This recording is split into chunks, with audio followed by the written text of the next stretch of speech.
Welcome to the Renegade Report. I'm Jonathan. And Ramon is present. And dear listeners, no doubt you are really pissed because this is our first show in 2 months. Not 2 months, 2 weeks. It could be 2 months next time. It might be 2 months next time. Who knows? And we've decided collectively, Jonathan and I, to actually do things that, bring us money, make us a bit wealthier. And this show, unfortunately, does not do that. And guests just don't want to come on anymore. It's very difficult. Really scraping the barrel. Yeah, well, I mean, if you want all of our past guests, you just need to watch that show Germ does.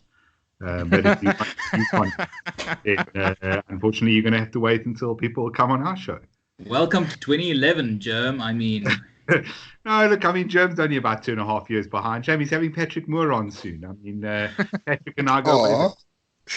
Patrick Moore's still alive? No, I'm kidding, of course. Uncle Pat. We remember Uncle Pat. Like, we met him like 3 years ago at this stage. Yeah. So, yeah, that's where we're at.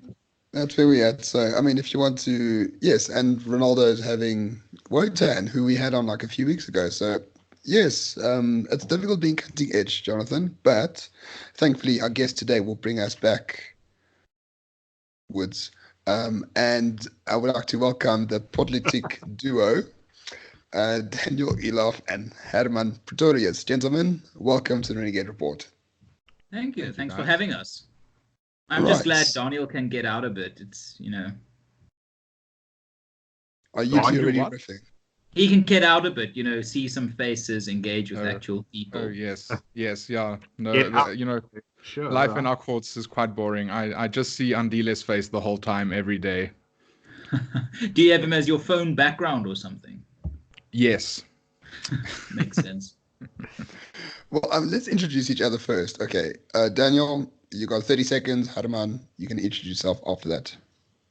Well, so my name's Daniel Eloff, and I'm an attorney by day. And then, as you said, Ramon, at the beginning, we also do a weekly Afrikaans political podcast called Podlitiek.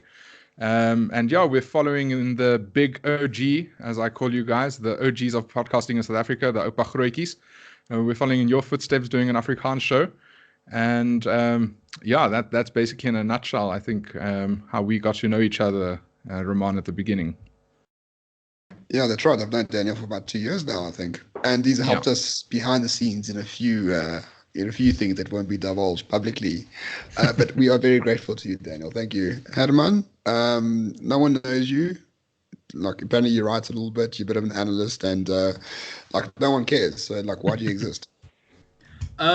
Mostly because John Steenhuisen, he said, give me the leadership 3 times too quickly, and I appeared as the manifestation of apparently his worst nightmares. No, I'm Hermann Pretorius. I'm an analyst at the IRR, and I'm as surprised as anyone that I'm employed.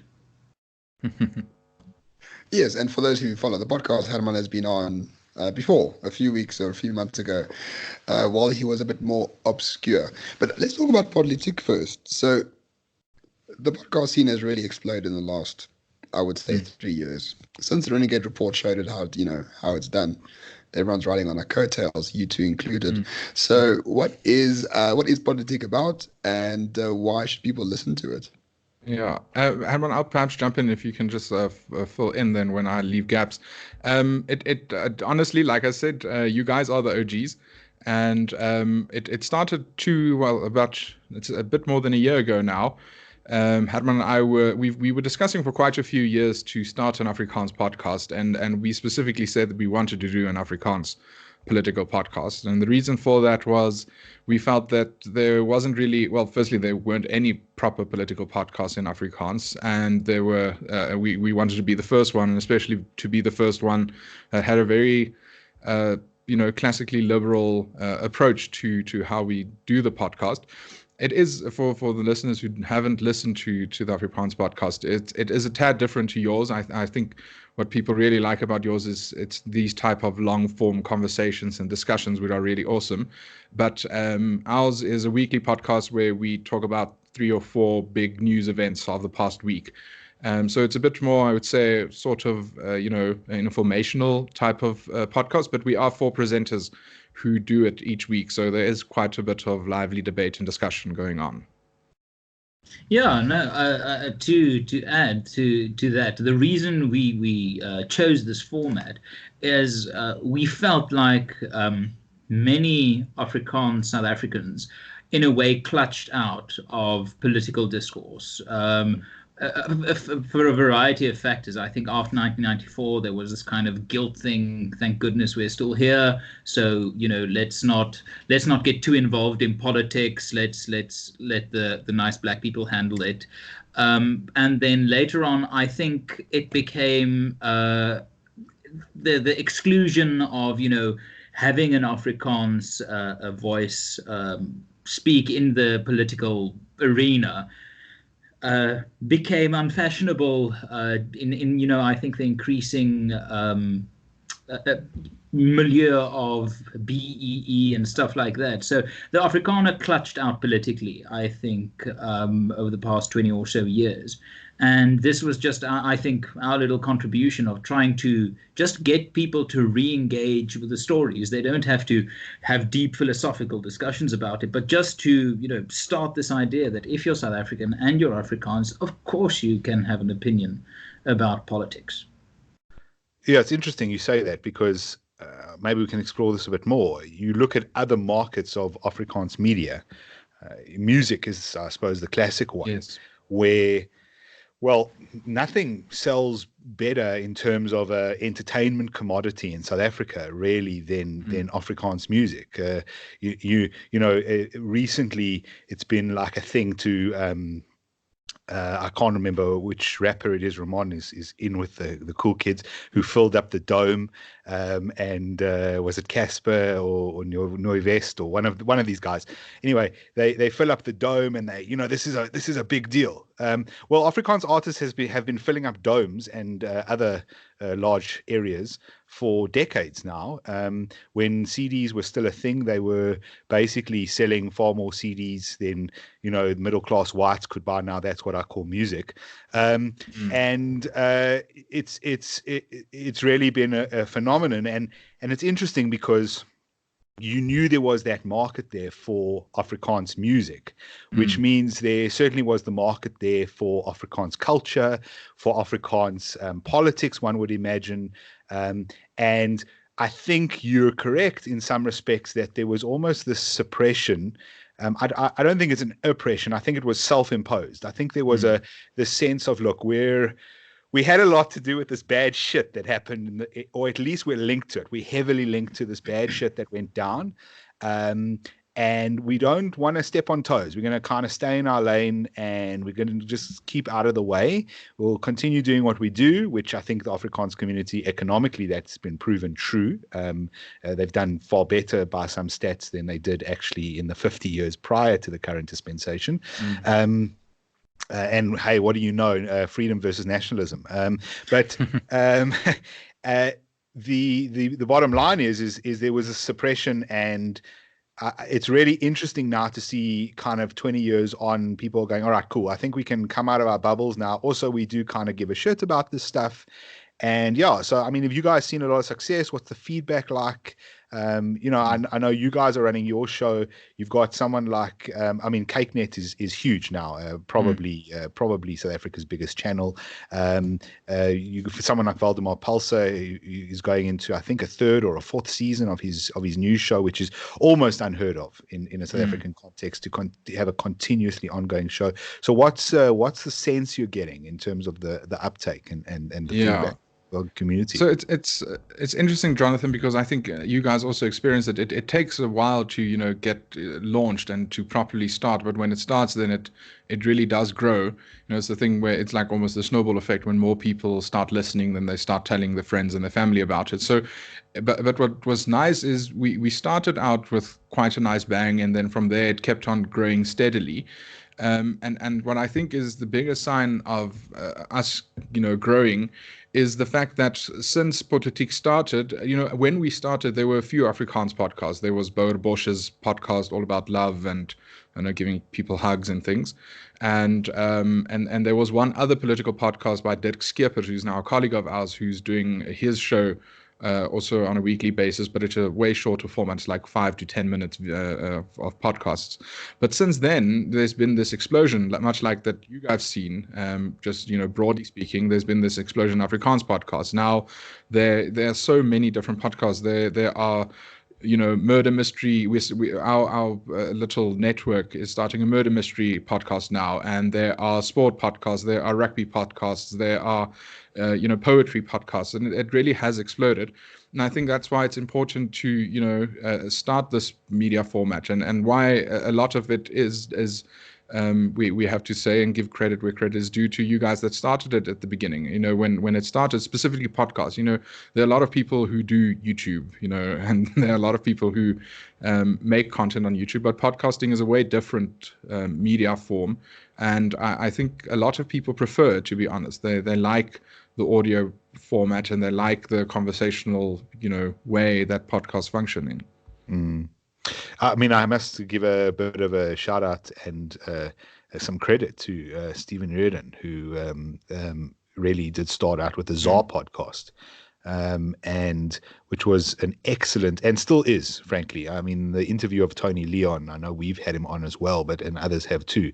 But I think one of the best and most historically accurate podcasts, South African podcasts you can listen to, in terms of Tony Leon said things in that podcast that you will not read in a textbook because they're inconvenient.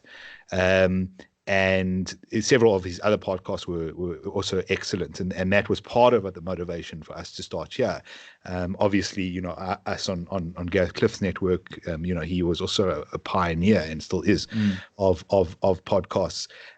It's obviously a very growing space. We've discussed this. Ramon jokes about getting guests on the show, but it's not entirely incorrect.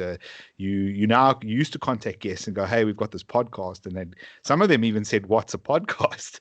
And I mean, these are not small fry people. I'm talking 2-3 years ago, getting hold of people now that have their own podcasts and their own YouTube channels, who would say, "What's a podcast?" or "Can you explain to me what you do on a podcast?" Those kinds of comments.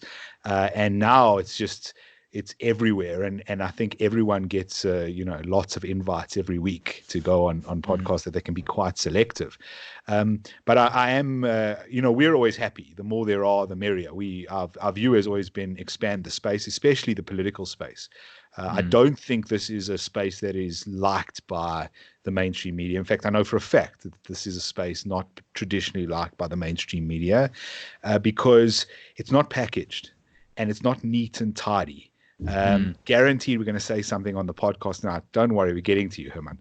We're going to say something on the podcast tonight where it's just something you wouldn't be able to say on either radio or even on a podcast owned by a big corporate. They decide what the things are you can say, what the things are you can discuss, what the swear words are you can use. I saw CNN has now allowed bullshit to be used as a word on their to describe their channel.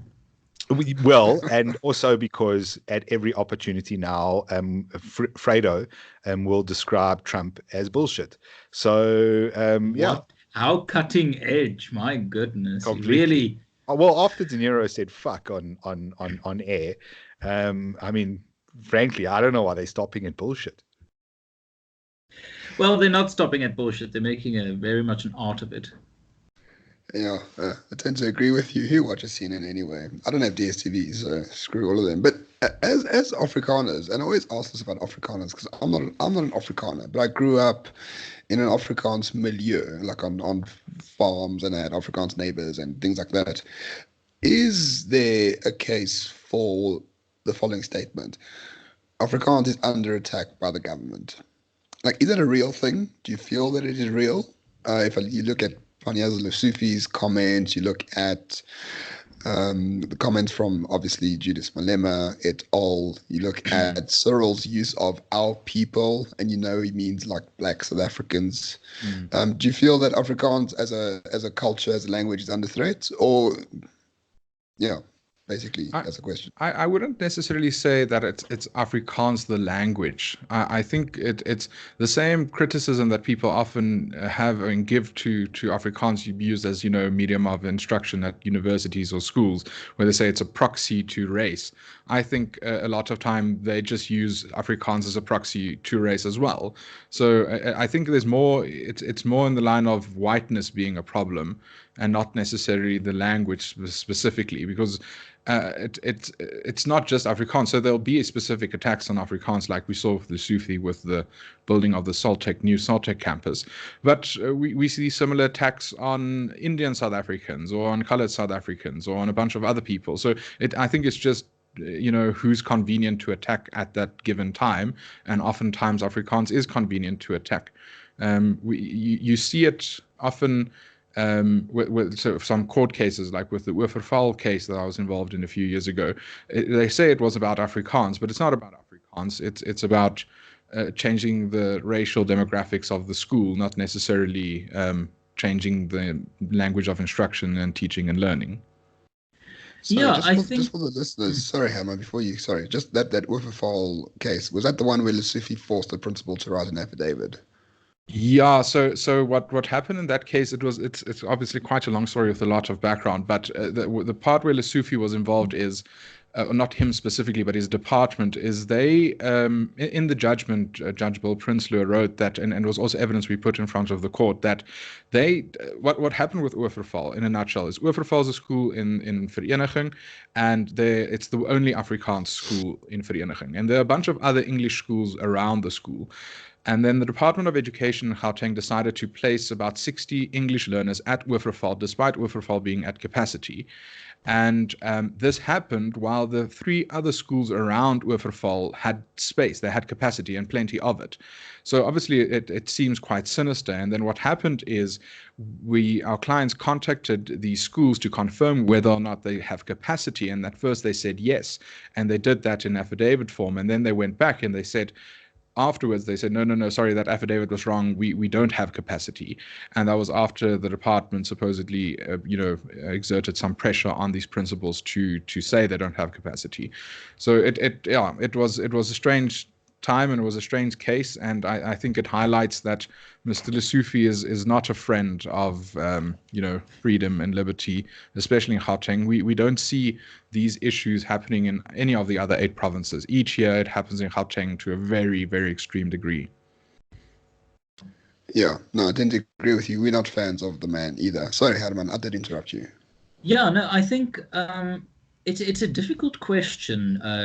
Is Afrikaans under threat? And I think Daniel spoke very well to the racial aspect, the Afrikaner aspect. But if we're going to look at Afrikaans, I think in an odd way, it's not unrelated to what Jonathan said at the beginning of the podcast, that Afrikaans artists have been selling in large numbers and so forth. I think there's something to be said for developing your culture in when no one else will. The Afrikaans community couldn't rely on the government to develop this culture, because it was clearly this remnant of a previous era. So I think the Afrikaans community, white and colored, really just went and said, okay, well, if I guess we'll have to live our culture. We'll have to protect it and love it and nurture it. And I think that's really evidenced by something like the Saltec kerfuffle.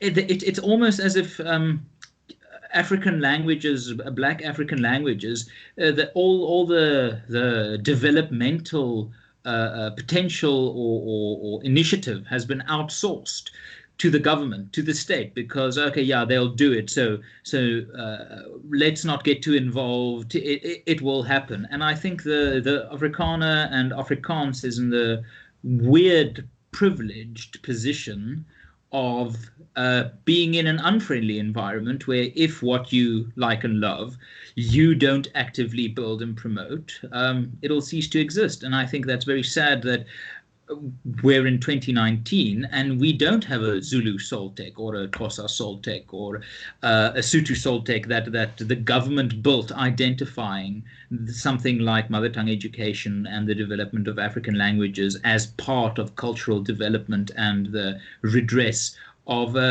power hierarchies. I mean, it's if you look at it, one can see I've spent too much time with Gabriel Krause, but if you look at the idea of social inequality, it actually comes down to power hierarchies. I think that's why economic growth is good, because it's a way to redress a power hierarchy. You can get someone who was very low on the hierarchy because they were poor, have social mobility and move up and gain influence and standing within this hierarchy. And it's the same goes for culture. Had the government decided that they would actually care about culture, they could have gone a long way to address social inequality by empowering people to be able to be proudly Zulu, to write their doctoral dissertation on computer science in Sotho. I mean, that is it's empowering to give people that ability. So I really think that the government missed a trick. And that it is really tragic that in 2019 we only have discussions about, you know, Afrikaans only colleges. I want discussions about Zulu only colleges and Xhosa only colleges and Sotho only colleges. Am I the only one who still thinks though that, like, fine, study whatever you want in your own language, but like English is the world's language, like whether you like it or not. I mean, I remember when I was getting to the end of school, which is quite some time back now, and we were being told, well, you're screwed. If you don't know Chinese, you're going to be left behind. I mean, this is to the point that some kids I knew whose folks were well off were sending them to Chinese lessons to learn Mandarin, because Mandarin was going to be the next big thing. We were all going to speak Mandarin. And unfortunately, what the world doesn't get is that English is just so far past every other language in terms of what it's able to express. Well over 1 million words, I think, now, and nothing else comes close. That's not to say other languages don't have value. It's just to say that, and I'm perfectly fine, by the way, this is not railing against an Afrikaans university, a Zulu one, or a Sotho one. But I've met a lot of Afrikaans engineers and Afrikaans doctors, for example. All of them can speak English. Absolutely. All of them can, the doctors, for example, can practice medicine in Afrikaans, but they can do so in English too. And when they go to Canada, they damn well do. Yeah, I just find the focus to be incredibly childish. So once again, I'm not calling what anyone does building a university childish. That's fine, and doing mother tongue stuff. But I also find that we get so focused on this sort of, what are our issues in South Africa? Oh, I want to study in my mother tongue, and, you know, I want to learn in my mother tongue. I want a PhD in my mother tongue. Great. And when you've got that PhD, which has almost no value in South Africa, because basically no PhD has value in this country, in terms of being able to be monetized, you've got to go overseas, especially in engineering, geology, all those types of things. So engineering. The point is you're going to need English. So I don't understand what the big focus is. I don't understand what the big hullabaloo is. Can I fundamentally disagree with you there? Sure, go for it. That's what the podcast's about. Yeah, no. In English. In English, you know, the fascinating thing is that you can't just look at this in terms of, can you speak a language? You use that language in your day-to-day existence from 9 to 5. I mean, the same goes for mathematics. Today I don't think I used maths at all, except when I was counting the hate tweets I've been receiving. But the broader point is that if you can train, I mean, research shows this. If you study in your mother tongue from a very young age, that sets you up for success in later life. And how can you study in your mother tongue? Well, by having a teacher who can teach you in your mother tongue. It's not just about getting to learn a language. If we understand language to be the medium through which we can access information, it is about maximizing your most natural channel to access information. And if that is done at an early age, especially between the age of 3 and 12 in your mother tongue, that can actually set you up for tremendous success. A problem we have in South Africa is that you, for example, have a Zulu kid going to an English school, learning from a Xhosa teacher mathematics who can't speak English well. Might I just jump into, because I agree with you, but I hear what Jonathan is saying. And the point that I would make is I understand the fact that you have to know English in this South Africa, and especially in 2019 in South Africa, in order for you to properly function within the economy. But if we say that our ideal is for communities to be able to self-determine and live in communities as they would like and as they please, so whether or not that be just a Zulu or Afrikaans or Xhosa community, or that be a cosmopolitan community, it changes the conversation a bit. Because if something like, a Zulu community or Urania is acceptable to the broader public, then you'd want these people living in these communities to be able to receive education in whatever in that particular language, so that they can function within that particular community. But I think the point is, we're not at that exact point in South Africa at the moment. We're not there where it's fine to say that communities want to live within and with their own people. So I sort of understand what Jonathan is saying, but just to also confirm and say what Hermann has already mentioned, but mother tongue education has been proven to be beneficial from if it's taught from an early age. I'm still not. Sorry, Jonathan. No, sorry, you're still not. No, just the last one. I'm not as convinced, and the research I've seen is not as clear when it comes to tertiary qualifications necessarily. There's a lot of studies that show that when you get to matric and you go to varsity, then it doesn't really matter. Like you said, you're a doctor, you practice in English. My wife's a doctor, and all her patients don't speak Afrikaans. She speaks English at work because she can't speak any other language when she's working there. Hold on, my wife's a doctor too. Herman, what does your wife do? She's looking for me out there, Ramon. My wife's a doctor too. So basically, we're Ben Shapiro. All three of us. And then we have Herman. His wife is deflated and folded. Joe Rogan of South Africa. Can I just say, I think there's an important distinction here, which is, I'm not arguing any psychological studies that say, if you study in your home language, you do better at school, for example. I think that would be an obvious effect. The question is what ends up causing you to do better in life. So perhaps schooling in your mother tongue is fine, but if you decide, look, I'm going to learn Zulu at school, I'm going to do, hopefully there are Zulu tongue universities, and I'm going to learn chemical engineering in Zulu, only in Zulu. And that's great. And then you do. You need to understand that you will limit your access to the world of chemical engineering. And so I will have English privilege and you won't. And then you mustn't complain about it, because the reality is I've sat on international committees with regards to medicine. And they've just to give an example of one I had relatively recently been involved in, people from Italy, Belgium, Hong Kong, South Korea, Japan, the United States, obviously, a whole bunch of South American countries, Canada, England, and then a number of other European countries. And everyone spoke English. And the reality is that and they had to speak English about technical stuff. If you weren't able to speak English in that environment, you would never have been invited to that environment, and you would never be involved. So I think there is a reality to, yes, obviously you do better if you can go to school and study in the thing your parents talk to you all the time in. But there's a point at which you have to accept that there's the way the world works. And I'm not utterly convinced that this is like a giant argument we should be having, that everyone gets to go learn everything in their own special language when the world has its own special language. So it's fine, go learn your own special language, but understand that may place you at some sort of disadvantage in the future. Jonathan, you sound like a bloody globalist, for God's sake.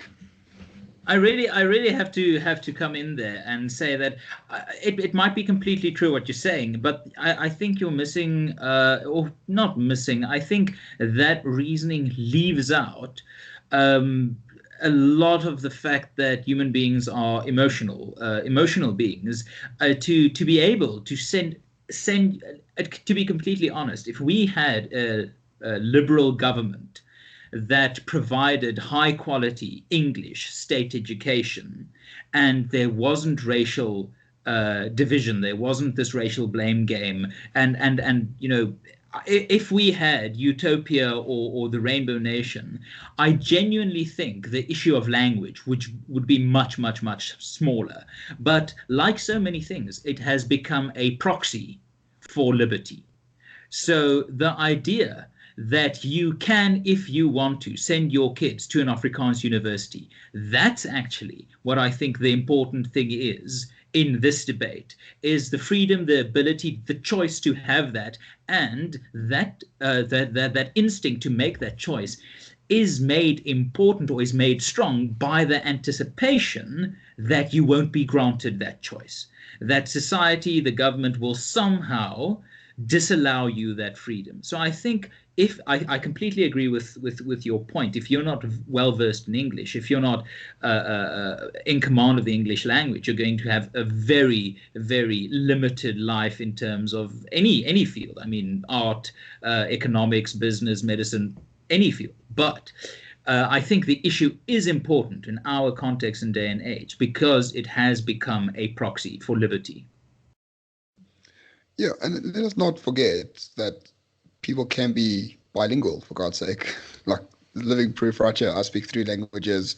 You speak 2. Daniel speak 2. Jonathan, I don't know, you speak 1 or 2 or 3 perhaps. No, it's not a big issue. I couldn't speak English till I was like 4.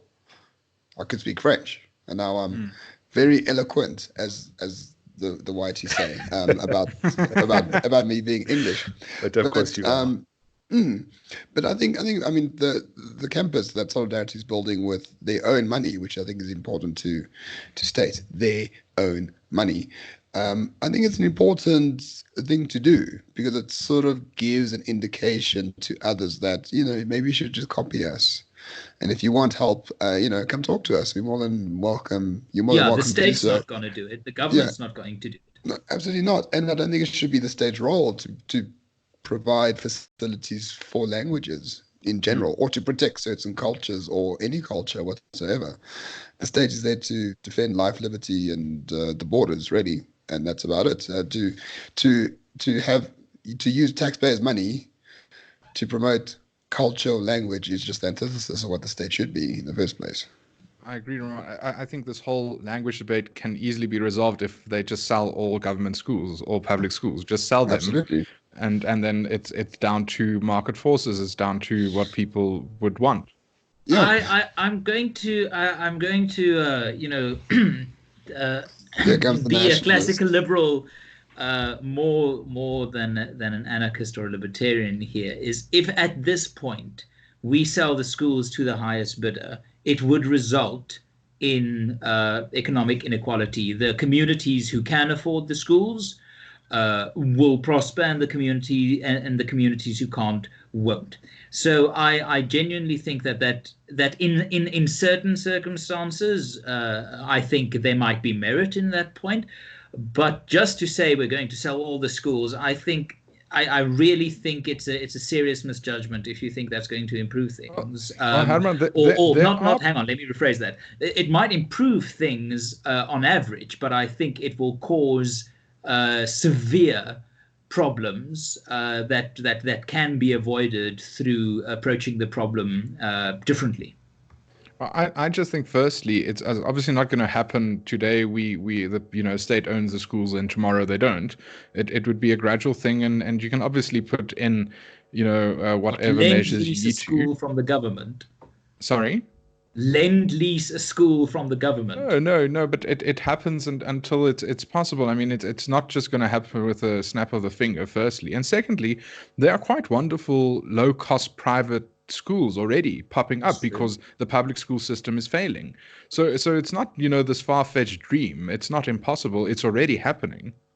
I And completely in the agree. poorest nations in the world, by the way, everyone must read James Tooley, for God's sake. I keep saying his name, James Tooley, Tooley. Go to the poorest nations in the world and find that most kids are educated in the private sector. They pay $10 to $20 to $30 a term, and there's hundreds of them. So the school makes a profit, and the outcomes are much better than the public sector. But Helen Ziller was on Big Daddy Liberty about a year or two ago, and she said something very interesting because he said, well, you seem to be the sort of classical liberal, but then you became the mayor and the premier, and I didn't see school vouchers or school choice or parents on governing bodies and things like that. Why is that?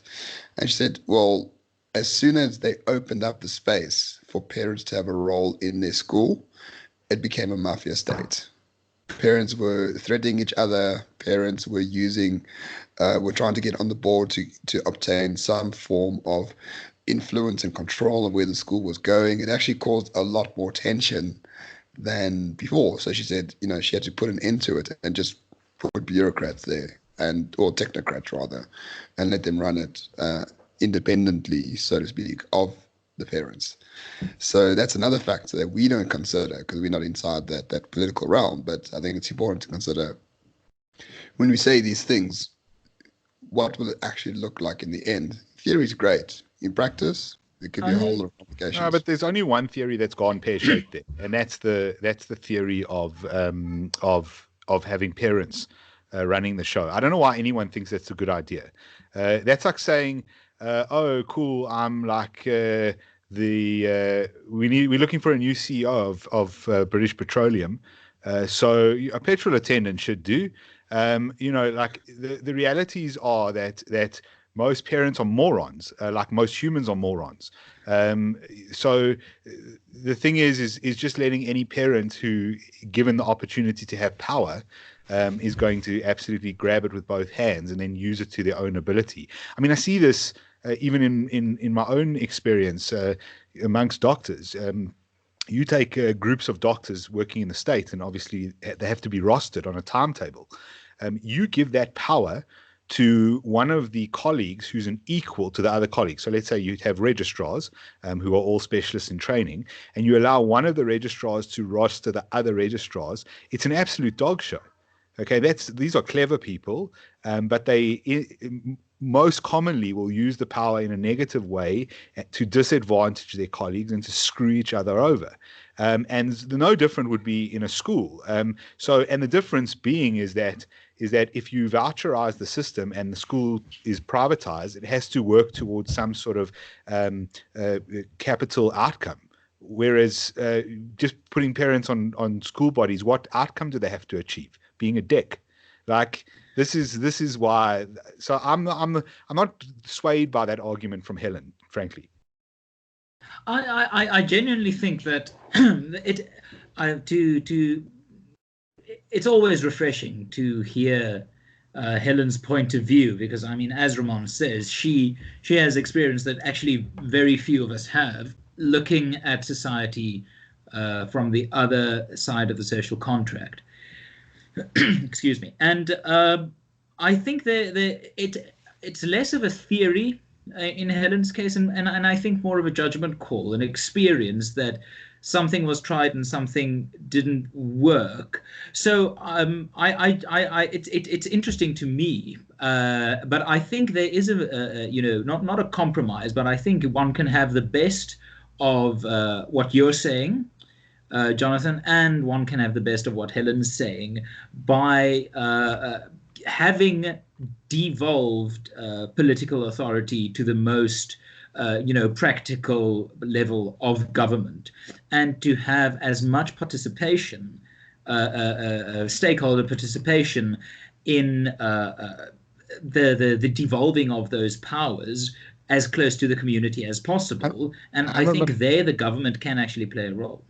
Can I just push back a bit on exactly that point, Hermann? So how would you devolve it, especially like specifically schools now? How would you devolve it even further? So at the moment, each province is responsible for its own education policy, right? So there's the Gauteng Schools Act, the Western Cape Schools Act, and whatever. Each province does it on their own. And the school governing bodies already have massive authority over the schools. So the school governing bodies get to determine which learners get placed. They decide which lists they send to the government, the departments, and everything. So I don't see how devolving it is going to solve the problem. We still have these problems; they still persist. I really do think the only solution is quite a radical one, and that's to either it's to properly privatize and rather voucherize. Well, there's two radical ways to go. You can go Chinese, or you can go capitalism. Okay. Yeah. The one radical way is to go, oh, you're on the school board. Oh, no problem. You fuck up, you get executed. That's Chinese. Okay. It's very simple. There's a consequence, right? So there's two consequences in life. You can either go run the left side of consequences. So the left side of consequences is ultimate death. That's sometimes it happens through starvation, sometimes it happens through human rights abuses, sometimes it happens through a firing squad, but in the end you die. That's the left's consequences. Okay, the right's consequences are that you lose your job generally, or you lose some sort of social capital or some real capital, but you don't die. You just kind of get socially or economically punished for your failure. So, you're on the school governing board. Cool, that comes with 1,000 rand a month, or 2,000, or 10,000, or 100,000. Doesn't matter. Whatever it works out to logically. And you had a whole bunch of students fail, and that shouldn't happen, and it's well above the fail rate. Well, you get fired from the job. You no longer have this job. So it's just how you implement the consequences, and that's really what it comes down to. The problem with a lot of these systems that we have currently is that there aren't really consequences. I mean, we've got an entire country full of zero consequences. You're a politician it's a very good point.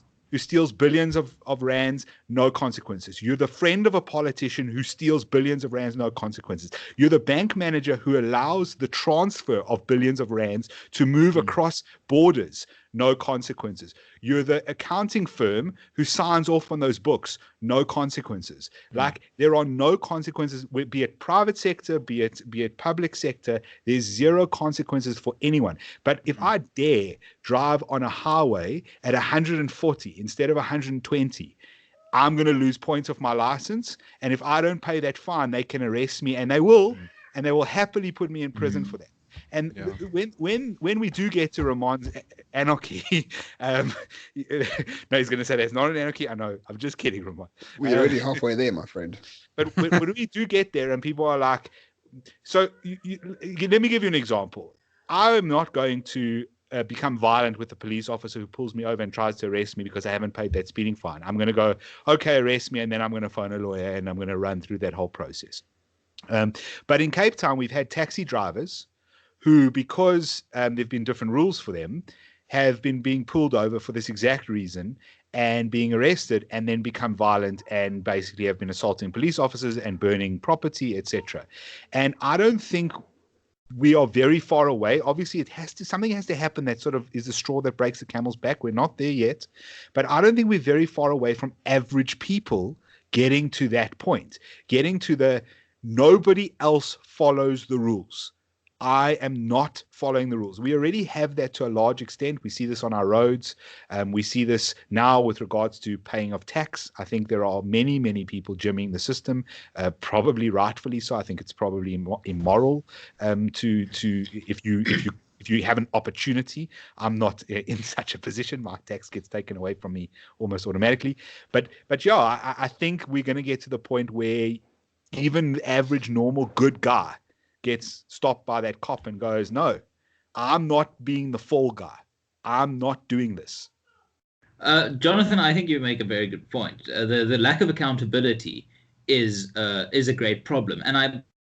But I think there could be a way, were it not, for example, for the teachers' unions, to get to a level of accountability where most parents would actually be quite fine with putting their kids in a state school, as long as they know the teacher is paid according to results, for example, to kind of bring in a level of accountability, but and as you say, and have it affect the pocket of the teacher, have a basic salary or some sort of formula to calculate the improvement. Now, that's obviously no foolproof system. It could be rigged and cheated in many ways, but the current one isn't working. And I think I really like the idea of bringing accountability into the system. And I think there's a role for a limited, devolved local government to actually bring about a structure with which most parents would be fine,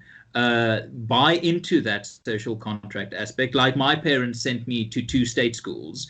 If my parents could send me to those same state schools, knowing that there are accountability factors for the quality of education that I would receive, they would happily do that. And I think most South African parents would fall into that, mindset or frame of mind. Right. Okay. Enough about education and language. Okay. It's boring. You chaps are a current affairs political show. Let's talk about current affairs and politics. As far as I'm aware, nothing much has happened this week other than the main opposition melting before our very eyes. Thanks in part to the DA vanquisher at hand, Hermann Pretorius. But interesting, Daniel, I want to start with you, to be fair. May comes in, the elections results come out, the VF plus or double in size, right? Lots of people say this disgruntled DA voters going back to, I don't know if they were going back, they just voted for the VF plus instead of the DA. The DA says, good, the racists are gone, now we can grow. And that has worked out superbly well. But as a political party, the Freedom Front Plus is it's called the Afrikaans party, so to speak. But on paper, they seem extremely almost libertarian, in fact. There's a sort of pluralism at hand where they just want sort of Afrikaans culture to be the same as any other culture, essentially. I would. I think it's a yes.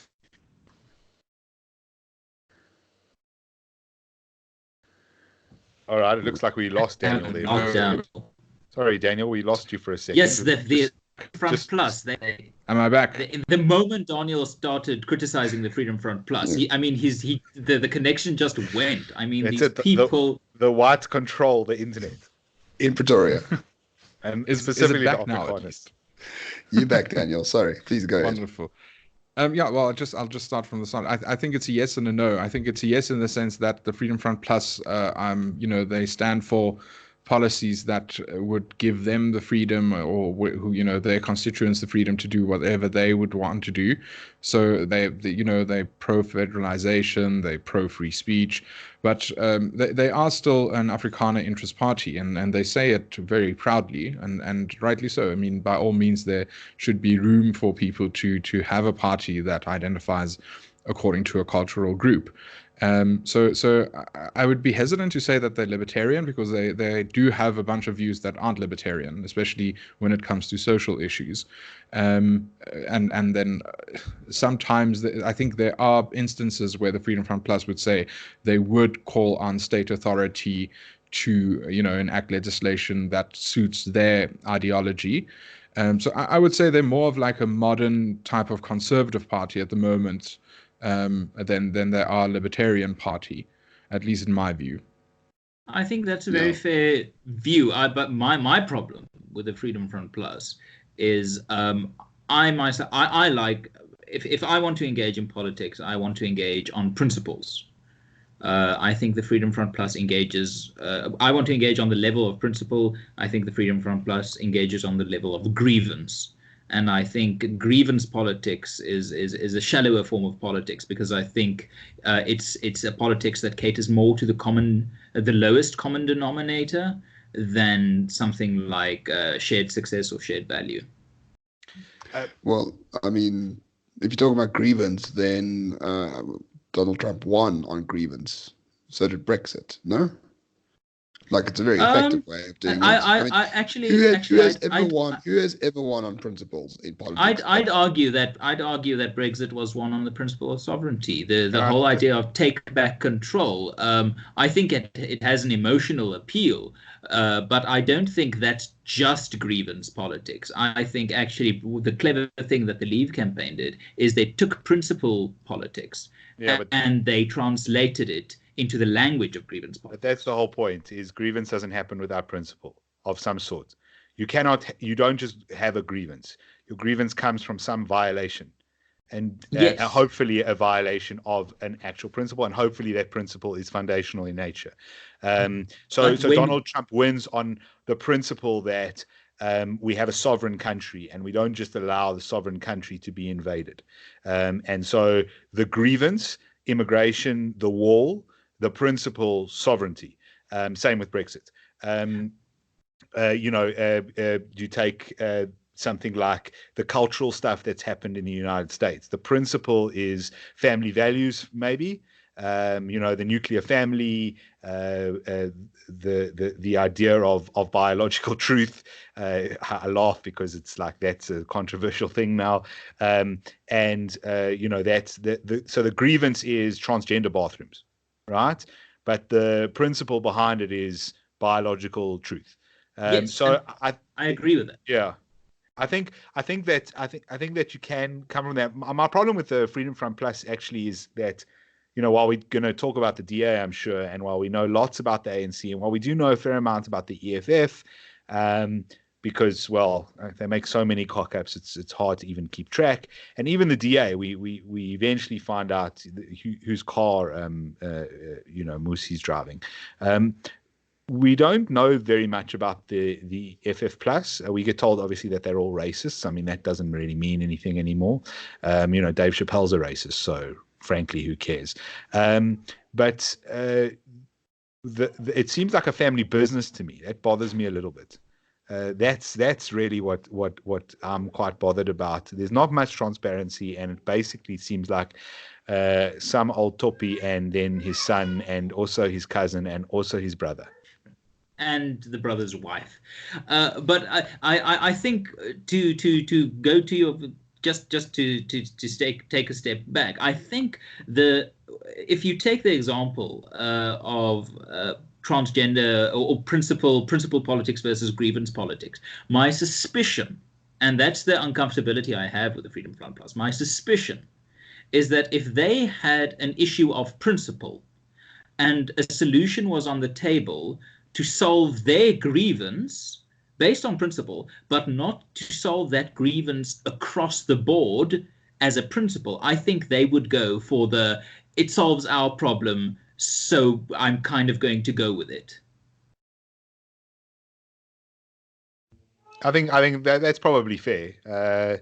That's probably fair. I mean, do you think we have a political party, or can you think of a political party in the West that would behave differently in that particular circumstance, that goes for solving the principle across the board and not just their personal grievance? I mean, even if we look at the Afrikaans community and this whole what we were talking about with the university and the new campus and whatever, like the grievance, right, is we're being ignored and we're being marginalized. I mean, they are. That's a fact. They've been removed from a whole bunch of universities as a language.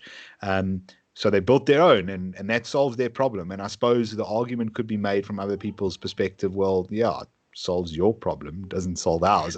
But go do it yourself, sure. But you get what I'm saying. But not from a government. I understand what you're saying, but can I think of such a party? Genuinely, I think Boris Johnson's Conservative Party is the closest we can come to that. Wow. Okay. I'm not necessarily disagreeing, but you might need to elaborate. Well, I genuinely, it was incredibly refreshing when Boris Johnson appointed his cabinet. The level of and when he was campaigning for the leadership, he made a virtue of capitalism. He said, we are proudly a capitalist party. And that was so refreshing, because I think for 10 years, the Clinton Blair idea of triangulation, or whatever it might be, was this idea that you kind of like capitalism, but you can't say it. You pretend that you hate capitalism while kind of implementing it as much as possible, but not so much that you upset the unions. So the fact that Boris Johnson is willing to come out and appoint a cabinet, campaign on a principle of saying, I love capitalism, capitalism is great, capitalism is good, capitalism solves poverty, capitalism saves lives. The fact that someone is willing to go to that extent and then hire a cabinet with people like Dominic Raab and Jacob Rees-Mogg and Saeed Javid in them, people who are, on the principle of capitalism, making the argument that this will help everyone across the board, this will help the poorest of the poor. I find that generally encouraging, and I think the argument of Brexit kind of cuts into that, saying that the moment the UK can remove tariffs on food, clothing, and footwear, the poorest off in society will benefit because they spend a disproportionate amount of their income on food, clothing, and footwear. Right. Let's talk about economics, though. And Daniel, I want to bring you in here, if I may. I was listening to Eric Weinstein's podcast called The Portal, which actually not a bad podcast. And he was talking to Andrew Yang. It was released yesterday. I suggest people listen to it. And what's his name? Eric made an interesting point. He said a lot of these like DC wonks spoke about free trade as if, everyone benefits. And then Eric says actually what it is actually a sort of welfare system for the super rich. And your success is determined by your starting base, what you already have. So it actually does not really make people better off. That things might be cheaper, but that doesn't mean people are better off, generally speaking. And I thought it was quite an interesting argument in that case, because I was sort of free trade-ish, and now I think I'm against it as a viable principle. But I'm sure I'm speaking to classical liberals here. Free trade is very, very important to you. And Daniel, if I may have your opinion on what have been the negative consequences of free trade on people, because there seems to be quite a backlash against the thought of free trade generally. I think we should just define free trade. Yeah, I think. Yeah. Well, more globalized trade, right? Where companies outsource their manufacturing to overseas countries, where companies feel like they don't owe an obligation to their host country or the country where they're from. They look for profit for shareholders over anything else, to create things that are cheaper for people to buy. And in a free trade, you would also not have tariffs between anyone. So you wouldn't allow one country to have tariffs while the other one doesn't, for example. Yeah, but I mean, everything's been outsourced to China, for example. So the Chinese have benefited a lot. Have Americans, though? Is it worth it because you have, cheaper sneakers? Well, I think the important point would be, and it's getting back to your initial part of your question, Roman, is saying that it's actually just a welfare state for the super rich. Obviously, when that's the case, I would argue that it's not free. It's not free of the restraints of the cronyism that we sometimes see in these systems. So I mean, I definitely think if you can get a cheaper sneaker, if I'm a South African and I can get a cheaper sneaker from China than I can from, I don't know, Benoni or wherever, then it's obviously beneficial to me. So that's looking from my perspective. And I think where the question comes in is, if I'm the sneaker maker, if I produce these sneakers, but I'm struggling to sell them in South Africa due to the fact that it's cheaper to make them in China, then I really seriously need to go reconsider why the hell it's cheaper to make a sneaker in China, ship it all the way to South Africa, and then it's still cheaper than for me to make it right here in Gauteng. You need to consider why you're making sneakers at all. Yes. Yeah, I mean, this is all fair, but free trade or globalization, as you call it now, and free trade is not free. I know trade, you don't need 6,000-page trade deals to just buy Chinese goods. Like, it's ridiculous, but that's what the world is, right? But I've read a lot of anti-free trade stuff recently, and some arguments are quite persuasive. It can destroy the culture of small towns. It can destroy the history of certain areas. It leaves people behind, as we have seen, and maybe it's worth preserving what we have, i.e., being conservative, in favor of perhaps having slightly more expensive goods. You know what else destroys culture? Starvation, unemployment, the inability to actually live to the age of 23. I think if we're going to, I really think it all comes back to I think that's a bit Maslow. strawmanny, Herman. I mean, I don't necessarily agree with what Ramon just said, and it's basically the Tucker Carlson pitch. Yes. Hey, it's not my argument. No, I'm just no, making no, arguments. it's cool. I think it's because I don't have a full answer to Tucker Carlson. He makes some good points. And by the way, if you listen to the special he did with Ben Shapiro doesn't have good arguments to him either. I mean, he's got his usual talking points, but he doesn't have a good argument. I think it's interesting. I'll give you an example. I was asked to speak at a conference a couple of months back. It was for the farming industry, and I basically went to a dairy farm, one of the largest dairy farms in South Africa. Produces a lot of the milk we have for various supermarkets. Sorry. Produces, they produce milk for a lot of the supermarkets and a lot of products as a result of that.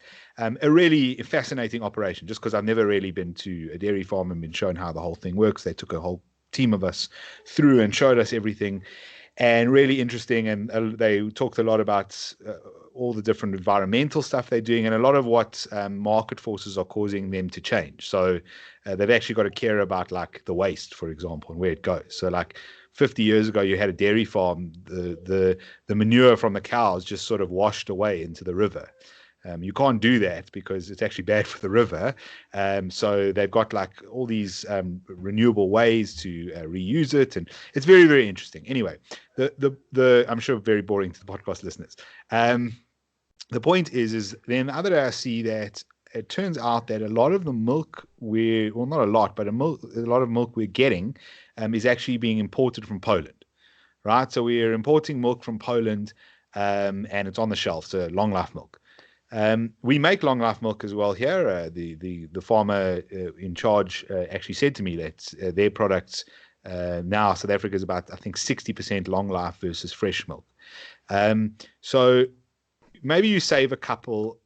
I don't even think it'll be a couple of rand. It'll probably be in the cents range to buy the Polish milk. It probably isn't as good quality because certainly the farm I went to is very strict. So they don't give their cows any sort of hormones and all that stuff. So they make a quality product. You can buy the Polish product. Maybe if enough people buy the Polish product, we know what happens, right? The South African farm ultimately shuts down. The few hundred workers they employ don't have jobs. And so I don't think that impact is negligible. I'm not saying, I would believe that, okay, well, if that happens, some other industry starts up and the people kind of get taken up there. And I want to be that kind of, capitalist and ultimate sort of free marketer. But I don't want to be, the libertarian who's kind of like, everything works out perfectly, and I don't really have answers to what happens if too many people buy Polish milk for 20 cents less. And I don't believe that that's really changing people's lives that much. And I think that and this is the Tucker Carlson argument, I think the 20 cents or 1 rand is worth it for what is created as a result of that dairy farm existing in the Cape. I think that's actually a very good point, and my brother-in-law made this point, and I actually bought into tariffs a bit. That you can, if you have an industry that the social cost of losing that industry would be destructive to people's lives, and I think there can be some protectionist measures there. But I think it's very context specific. Yeah, and think hard to be the exception rather than the rule. I mean, this is the truck driving argument in the US. I think it's either, depending on which state you're in, either the largest or the second largest industry in any single state, or employer, put it that way. The other is Walmart, essentially. People at tills and things like that. And here's the thing: Elon Musk makes a self-driving truck. It's very cool, and the people in San Francisco like it a lot, and the people in California like it a lot. Well, LA, and the people in the East Coast really like it. And it doesn't really improve anyone's lives because, well, if your truck is being driven by a human or a robot and you live in New York, who cares, right? The truck that delivers your product, okay? But it has a very massive impact. So you can make arguments about traffic accidents and things like that. I suppose that would be a fair point. But it does have a huge impact on the guy who lives in Kentucky, or the many people who live in Kentucky and drive trucks.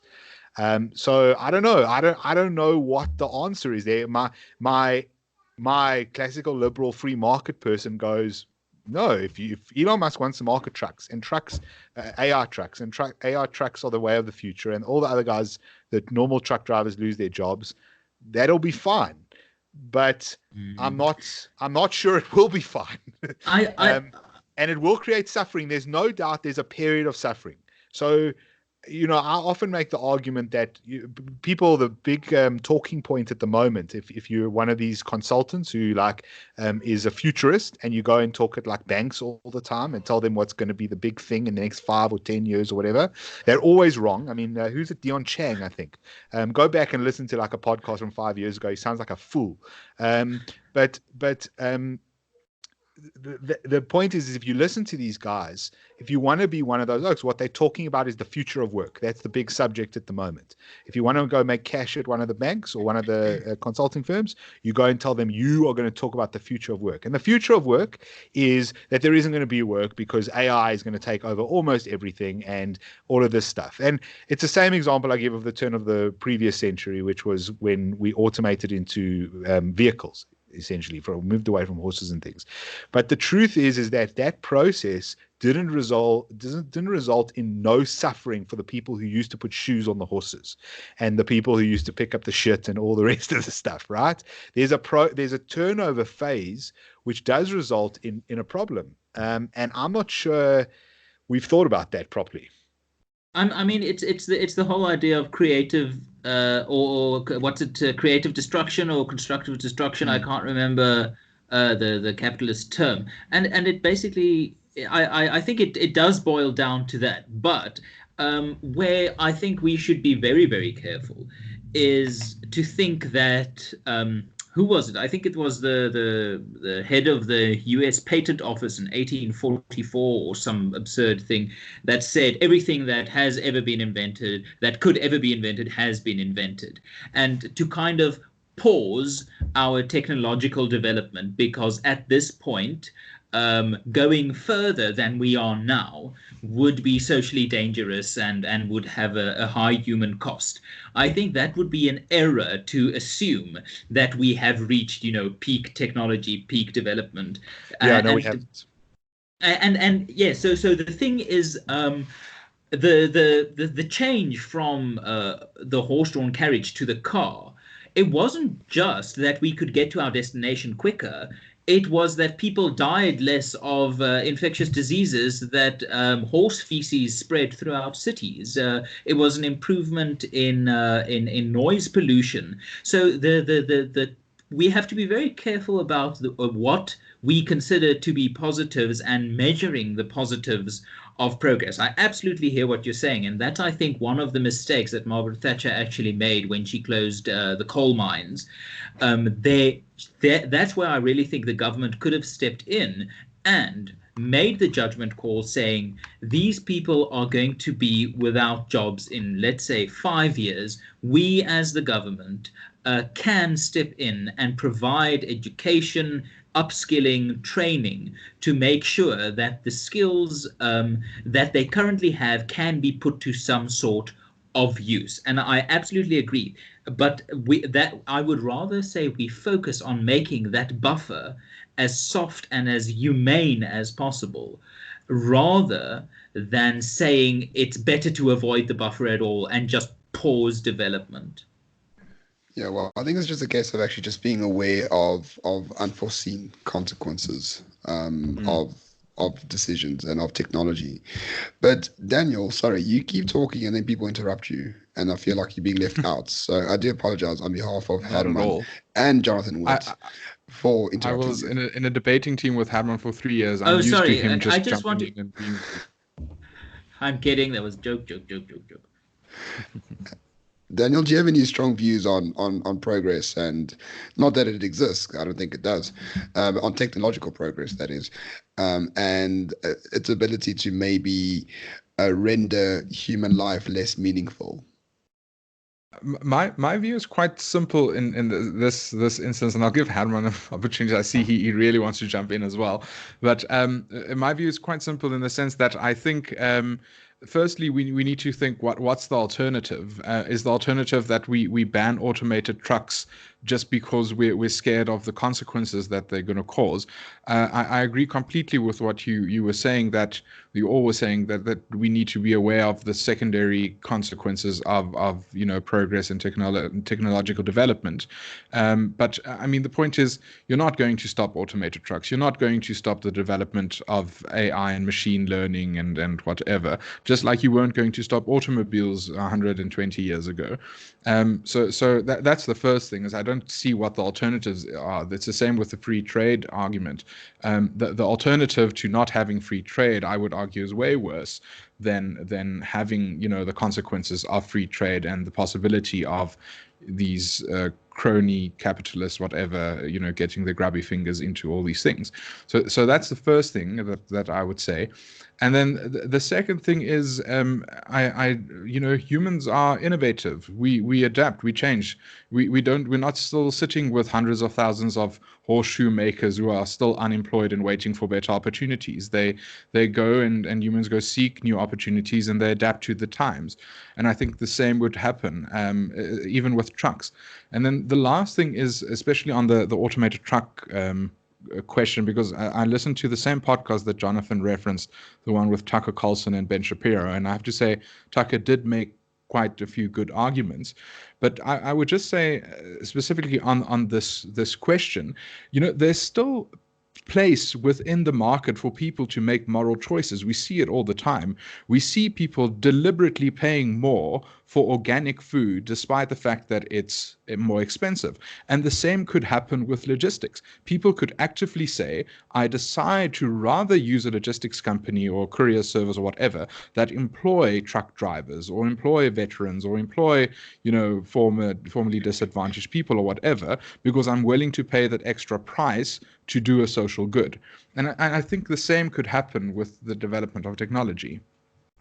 I think Daniel makes an excellent point, the reality is that things like Proudly South African, some people pay more money to have a Proudly South African made product. So I think the answer isn't less free trade. I think it's more free trade, but with more information available to the consumer, so that the consumer can decide, is the morality I'm paying for worth it? And one quick question, the reason I kind of had my finger in the air PW Botha style to make a point instinctively, is if we're going to look at quality of life. I listened to Beethoven's Ninth Symphony on my way home from work.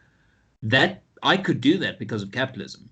So the quality of my life is improved by my ability to listen to Beethoven, and my ability to listen to Beethoven is basically purely because of capitalist development.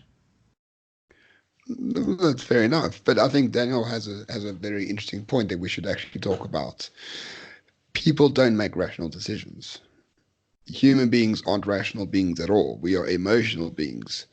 Do you find, perhaps, and I want to talk directly to Hermann and Daniel in this regard, do you find that people like us, who are whatever you want to call us, thought leaders, podcasters, people who are interested in ideas, are we just far too logical and rational to a people who are not rational and logical? Not because they're inferior, not at all, because they actually really are human beings, and we are trying to sway them with things that are not persuasive at all.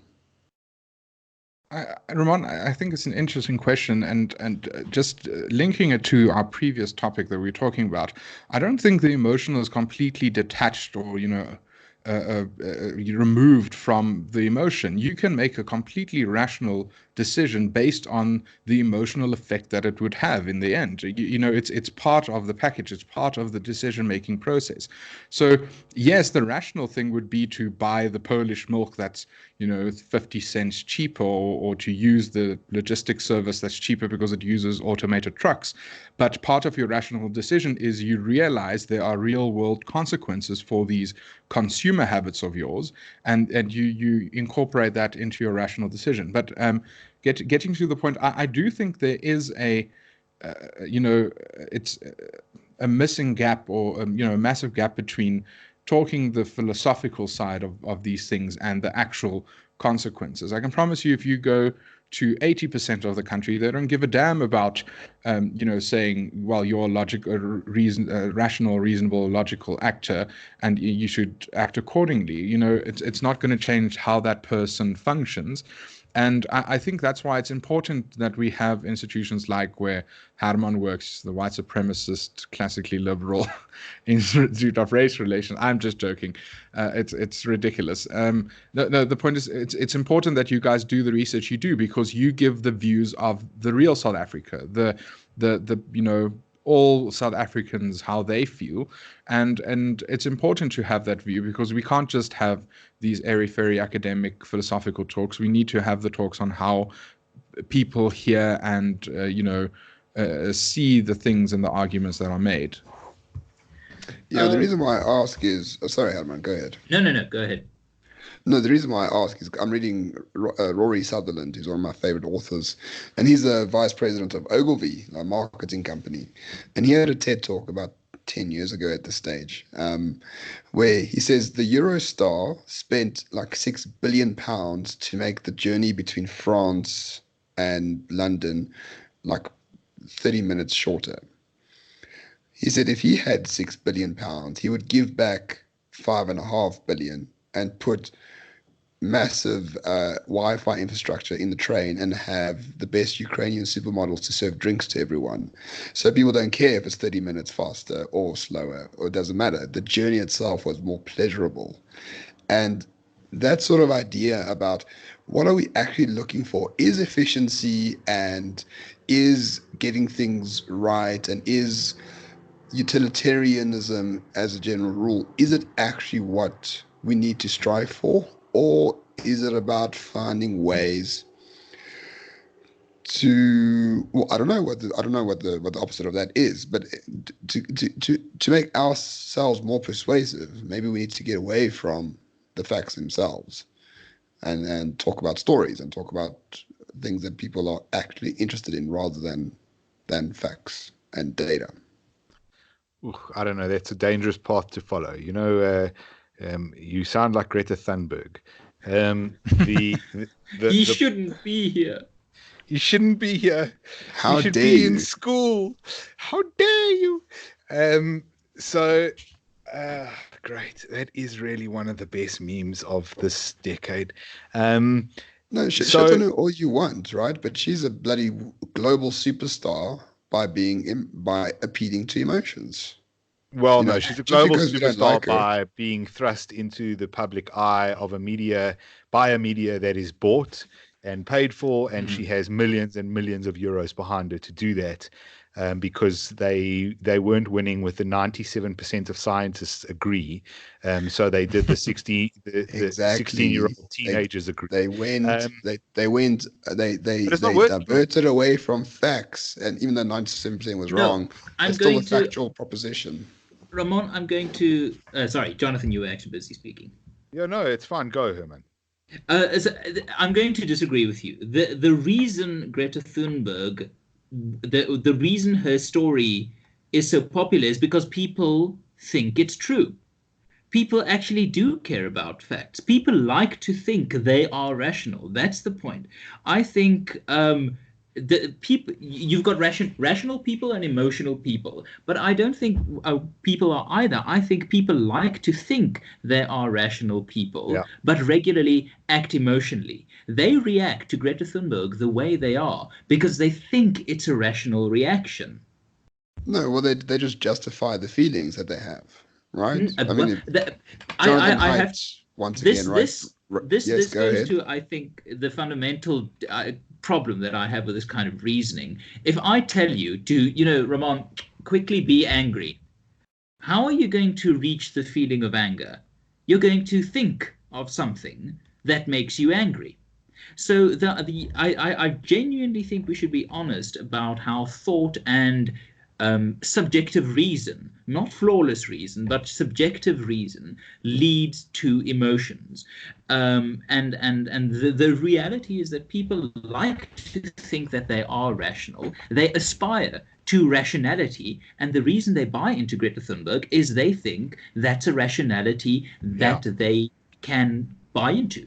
If I can add to that, the other point is that you can have groups of people thinking they're rational, and some of them actually are, because if you have various groups who one buys into Greta Thunberg, right, and another doesn't buy into Greta Thunberg, well, time will tell, but she's either right or she's wrong. And the people who believe she's right, if she turns out to be right, then they were justified in believing that they were rational, and in fact, they were by definition rational. So and vice versa. So I'm not sure. That I'm not sure that's helpful. It's the same as Herman was talking about Margaret Thatcher and the coal mines, and it reminded me of something. We talk about the trucks and the AI. Sometimes we don't know what the right decision is, and we only discover that at a later point. Ramon, you spoke about knowing what the adverse outcomes are. Sometimes we do know. I give you an example. The car industry is a good example. So we all decided that cars, specifically in Europe, had to have far lower carbon emissions. This is because carbon is bad for the environment and the atmosphere. Now, we're not even 100% sure of that statement. I generally tend to buy into that personally, but there are people who debate that, and I do think that we still have to come to a final answer on that.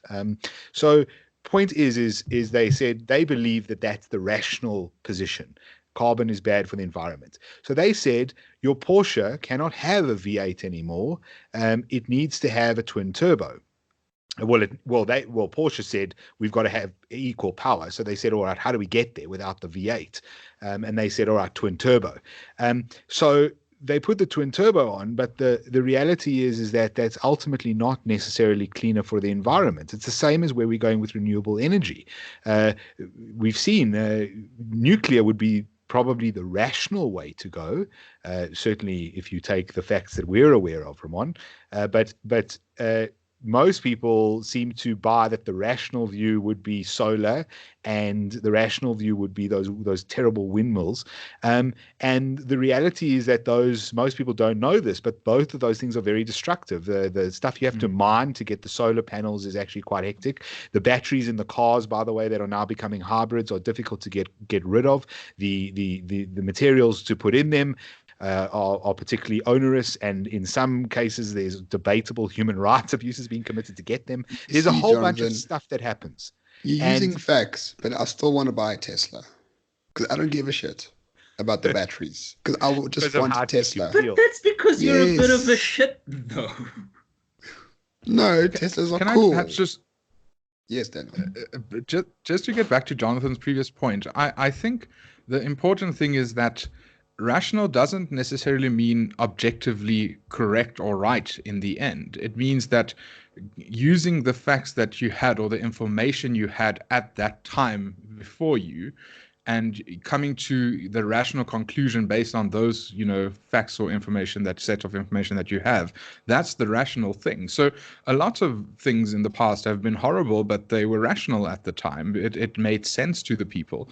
And I think it's the same. So at the moment, I would say nuclear power and going with nuclear power is the completely rational thing to do. But we don't know. Perhaps in 200 years, the whole world exploded and we all died because of nuclear power. And then people are going to look back, whoever survives, if anyone survives, will be, well, how did these people come to this conclusion? They were obviously quite wrong. And it's the same thing, I think, with the the environmentalism movement. They could be completely right. The point is just at this point we don't know. We are not sure. We can just give our best estimation. the reason for this train of thought of mine is that sometimes I feel like us who are trying to persuade people about certain ideas, sometimes I look at myself and I feel like I am a scientist trying to describe a piece of art. And I'm trying to describe it in terms of maths and physics and geometry and all that stuff. But the art speaks for itself, and I can't see the art. People see the art, and we try to explain it to them in terms that don't understand. But I think you're making a mistake in thinking that art isn't rational. In my mind, the best art is rational. I think if you can whistle a tune, if the tune makes sense, that's good art. If you can watch a film and the character development creates a suspension and curiosity within you, I think that's rational.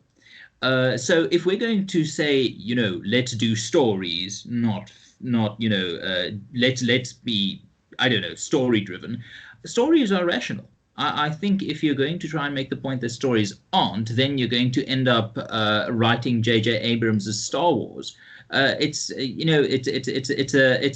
a film wherein rationality took second fiddle to the rationality of character, the rationality of character decisions, of world building. So I absolutely agree. Stories are powerful things, but don't underestimate how rational they are, or how, if they are successful, most of the time it's because they are rational.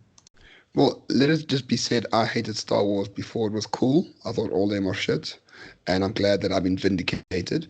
But You have also, not been vindicated. I am very much vindicated. But also, for example, like religion, right? It doesn't make sense. Religion, it doesn't make sense, but somehow it works. Yes, it does. It has uses that I cannot understand, but that I appreciate, right? But don't ask me to explain why, because it's not rational or logical. It's nonsensical. It doesn't make sense to me, and I think that's perfectly fine. And we should appreciate that. For a lot of people, they believe things that make no sense whatsoever. You don't think there's tons of religion that makes sense, Ramon? I mean, I assume you. I mean, when you see, this is the sort of new atheist straw manning of religion. People believe in a scar man, and it's like cool. That's not what I'm saying. No, cool. So I'm just checking what you are saying, because I think so. Yeah, if you're gonna Ricky Gervais it up, or Sam Harris it up, obviously I'm gonna agree with a lot of that stuff where it's like, you believe that a snake convinced a woman to eat an apple in a secret garden that she only inhabited with her husband. And then they were punished by being given this world of I don't know. Have you ever been to wilderness, Jonathan? Yeah, but they were punished with a world of hookers and cocaine, which isn't much of a punishment, Herman. But the thing is if that's the argument, then cool, religion's silly and all that stuff. But if the argument is, I mean, religion for me, in the sense of understanding it, is man's greatest rationalization of the world that they live in. You can see the people rationalizing what happened to them at the time in many of the circumstances described in various sort of Bibles and Qurans and all the rest of it. So the thing is, I don't know that religion doesn't have very many rational aspects to it. I'll give you a very simple one. Jews don't eat pork. Why? Very, very realistic, reasonable rationalization. Refrigeration wasn't really invented until a couple of hundred years ago. And you couldn't refrigerate pork in the Middle East, and the Middle East is quite hot for most of the year. The pests, the parasites that are carried in more commonly in pigs than in other animals, were difficult to overcome back a couple of thousand years ago. And so if you got sick with them, you really were screwed. And so they don't eat pig. Now that is part of religion. But today they still don't eat pig, despite the fact it's refrigeration. So now that doesn't make any sense. It's irrational, but it works. And I'm just can I amazing that it works still. The justification for it wasn't refrigeration, though, nor was it necessarily disease. But anyway, Can I quickly come in on this point? I can't speak for other religions, but one of the reasons I hold my Christian faith, Please, and I man. hold it. Speak for the Hindus. Oh yeah, sorry, yes. But no, the one of the reasons that I hold my Christian faith and I hold it deeply is because it is intensely rational to me, and I don't want this podcast to devolve into a debate about religion, but there are some incredibly sound, logical, rational reasoning to believe in a creator God, and from that point to take it through to the conclusion that Christianity is actually true. So my religion to me is intensely rational. If it weren't, I wouldn't actually hang on to it. What is irrational to me is atheism many a time, because if the grave is the final destination for anything, why do we care how we reach it? So if you're going to talk about rationalism, I'd be careful to perhaps pollute the discussion by going to something like the religion, which could really fall, I think, either way. Yeah, but I think you're making my point. When I say rationalism and logic, I'm talking about universally proven things or universally accepted things based on evidence and data. To you, religion makes perfect sense because you're Christian and it's perfectly logical to you. Great. Sam Harris looks at you and thinks you're a kook. But I wasn't rationality and logic as well. So I'm just saying you're using the term rationality, but not in the sense that it's actually defined. Well, But for example, I think. Sorry, Jonathan, go. No, I just want to say I think that's when we get back to the question. That's where we get back to the question of rational doesn't necessarily mean objectively correct or right in the end. It's again using whatever information you have before you to come to a rational conclusion. So I think that's why it's important to define exactly what we mean with rationale, or being rational. Well, can I take us through then to what is probably the most rationally irrational thing that's going to happen in the next year and a half, which is Donald Trump is going to re-win the election in the United States. Herman is shaking his head furiously. Do you guys follow the American stuff at all? Yes, I do, and the reason I think he's not going to win is actually, I don't think, controversial. He won Pennsylvania, Michigan, and Wisconsin on a turnout error. Well, not a turnout error in the true sense of the word, but I mean, he won Pennsylvania. It wasn't a mistake on the counting. It was that 40,000 people don't show up on the day, which is like easy to happen, and he doesn't win the presidency. Yeah, I've said this for a long time. He has to win the electoral college. He doesn't have to win the vote. Yes, and I think to like 3 or 4 states. Yes, if he loses Pennsylvania, he loses the White House, and he won Pennsylvania last time by fewer than 50,000 votes, or just about 50,000 votes. And I think Pennsylvania has a population of 6 million. I'm not actually quite sure; it might be more than that. But the expectation that Hillary Clinton was a shoo-in, a 98% surety that she's going to win. I think that depressed Democratic turnout in states like Pennsylvania, Wisconsin, and Michigan that last went Republican for either Ronald Reagan or Bush the first. So they were in states that turnout really could have swung it the other way, and I think you can only pull off that trick once. I honestly think it's very early. Sorry, I think it's very early to say exactly what's going to happen. This is not me trying to cop out of making some predictions. I just think what the problem is, it depends on who the Democrats elect in the end. If you get Pocahontas, I mean, she's just basically Hillary 2.0. I don't think she'll be able to energize the Democratic base enough to be able to beat Trump. I would at this stage I would bet that the ticket is her and possibly Kamala Harris as her VP. Yeah. There is the most incredible blindness to Elizabeth Warren's failures. The media are pushing her as the anti-corruption candidate. The narrative being driven at the moment is as follows. Donald Trump is corrupt. That's why the Ukraine stuff dropped, by the way. It's part of it. They're busy investigating. I reckon they're going to find out that Adam Schiff planted this. Will set up this CIA guy. I reckon Adam Schiff is out of his post by the next election, probably in disgrace.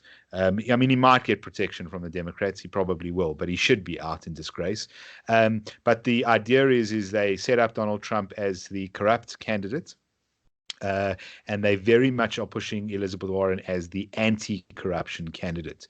And they've even planted some people on some of the media to be like, I'm worried about Elizabeth Warren going after the banks. I think they had that guy on MSNBC. Now, if you believe anything on MSNBC is not driven.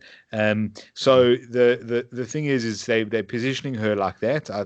The media has been fawning over her. She actually set an election. Her daughter helped set an election in the Workers' Party of America, I think it is. She helped to set an election that went to Bernie, obviously previously.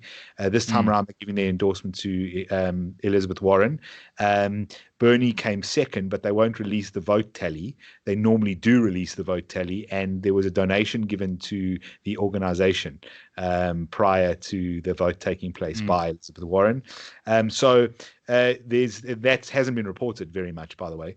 There's a push on her behalf. I see Time Magazine and a few other publications are now pushing on Kamala Harris, who has been consistently polling at 5% or less, but pretty much throughout, except after the first debate when she nailed Bernie. She hit about 11%. I think that you will get Elizabeth Warren. I think Herman makes a good point. I don't know if it makes that much difference. If the Democrats have set it up enough that they rile up their base, because Orange Man bad, it swings, even if you don't swing Pennsylvania, if you swing Wisconsin and, did he win Michigan, Herman? I can't remember. Yeah, he won Michigan. Yes, he did. I mean, Elizabeth Warren is the senator from Michigan, if I'm not mistaken. So the chances of him beating her in Michigan are unlikely. I think that's a fair analysis. I still get a sense that everyone is lying to the pollsters. Like not everyone, but I still get a sense that there's just, the guy has been painted as Hitler. And if someone phones you, they've got your telephone number and your address, assumptively, or at least your telephone number, and they know your name. And they phone you. Imagine this. Imagine you're a South African and someone phones you and goes, "Hi, is this Jonathan Witt speaking?" And you go, "Yes." And they go, "We just wanted to find out, do you like Jacob Zuma?" Right? Now, if I do like Jacob Zuma, Elizabeth Warren from Massachusetts. If I do like Jacob Zuma, I'm unlikely to tell that person yes. And I think while I don't compare the two characters completely, I think that is probably what's going on. So I don't think the polling tells us the true story on the ground, and that may be both ways. Yeah, well, you guys need to listen to Eric Weinstein with what's his name, an academic called Timur Karan, who spoke about what's it called now? Goodness gracious, the preference falsification. It's where you actually do not, you prefer something, but you in public you do something else, and the wider implication of that on our politics. And a very interesting podcast. I would recommend everyone do that. My personal opinion, I think the top three Democrats are completely and utterly unelectable. Completely and utterly unelectable. Trump is an absolute savage. He's a renegade, very unpredictable. I find these three extremely predictable, and I think people will realize that the logical sense of what they want to do is just not good enough. Breaking up tech and Medicare for all and all that sort of shit. It's too vanilla. I don't think people will buy into it at all. The thing that I think we should remember is I don't really see where Donald Trump gets new voters from. He might have the Republicans who last time voted for him holding their noses might vote for him this time not holding their noses. But the Democrat only has to beat Hillary Clinton in turnout and the election swings. I do. I mean, that's a fair point, Herman. But I think what you might be missing out on, and this I have no evidence for this, but I think what you might be missing out on is just how off-put people are by the ongoing and unfair attacks on the guy. I mean, here's an example, a fair example. Yesterday or the day before, it was the Chinese 70th anniversary. Celebration of their independence.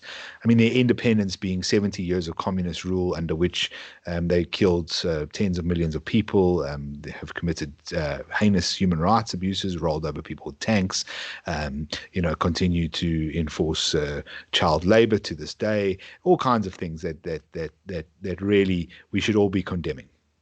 And he went out and he tweeted congratulations to China. Now, that was a bad tweet, which he should not have sent, and he deserves criticism for that tweet. But there's so much criticism of other rubbish, right?